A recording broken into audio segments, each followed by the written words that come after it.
perpétuel ou bien c'est... Il sera publié peut-être en 5 exemplaires pour les 5 ans, parce que c'est un document annuel où si j'arrive à temps de publier la prochaine version, elle sortira à la fin de la session des lois. Donc c'est une publication annuelle.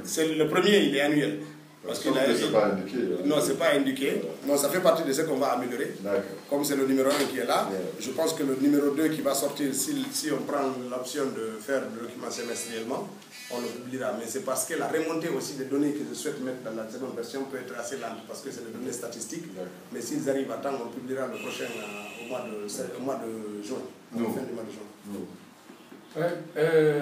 Merci honorable de nous donner cette opportunité. Moi je voudrais juste savoir, est-ce qu'il n'aurait pas été mieux peut-être de faire un document, puisque vous avez remonté là des informations comme le besoin des populations locales, des populations de Gawa, et aussi ce qui est peut-être prévu par le budget national. Est-ce qu'il n'aurait pas été intéressant de faire un document comme ça, je ne dirais pas politique, mais moins engagé? Quand je vois dans un document qu'il y a des informations aussi importantes que les écoles, les pistes, les besoins dans les villages, et en même temps des critiques, des détournements, quelquefois où vous n'avez pas la certitude quand vous parlez de rapprochement avec des narcotrafiquants, quand vous parlez de Womé. Est-ce qu'il n'y a pas un mélange? Et quelquefois je vois détournement de deniers publics et c'est Ousmane Gawa que je vois. Est-ce qu'il n'y a pas de risque dans les villages où on comprend moins le français de voir un titre écrit en gros caractères, détournement de fonds, et on voit Ousmane Gawa? Est-ce que ce n'est pas Ousmane qui détourne les fonds? Les populations ne risquent pas de se poser des questions de ce genre? Bon, disons qu'il y a toujours... moi je comprends le sens de la question de dire que je fais un document d'information et en même temps de compte rendu. Qu'est-ce que le député de Gawa a fait pendant... Qui contient assez de critiques. Oui, oui, c'est mon rôle pour l'instant, je suis de l'opposition.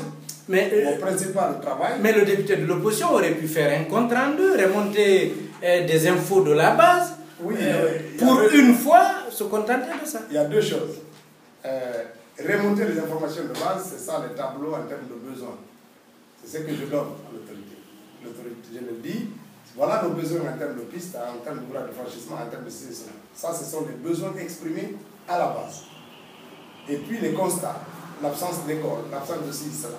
Ça, c'est que je fais. L'information, c'est le compte rendu. Qu'est-ce que j'ai fait au Parlement? C'est le nombre d'heures de travail, de propositions, de résolutions posées à l'Assemblée, le nombre de questions posées, les sujets d'intervention, l'aide que je fais pour la mise en relation entre les associations et les institutions ici à Conakry, et puis les actions de développement que je fais. Ça, c'est le côté information. Donc, ce document peut servir à tout. Et puis, dire que votre député, en plus d'être présent au Parlement, en plus de participer à des actions de développement, ne ménage pas l'État, critique, dénonce et pose ses inquiétudes et ses interrogations.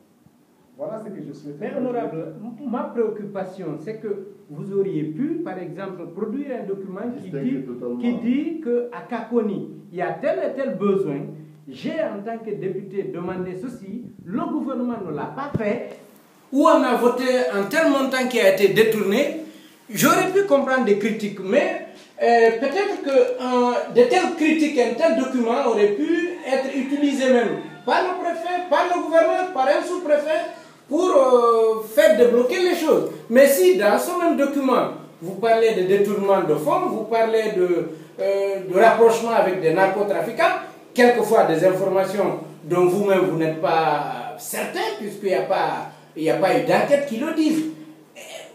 J'ai l'impression que ça réduit un peu l'impact que ce document aurait pu avoir. Disons que je ne vois pas en termes de... Je m'adresse ici aux populations de Gawa dans le texte, encore une fois, et je dis...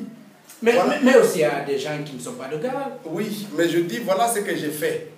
Je ne suis pas en train de dire voilà ce que je ferai. Ça, c'est des articles qui ont été déjà publiés dans les sites durant l'année 2014, que j'ai repris ici. Donc ce sont des faits qui correspondent à des périodes.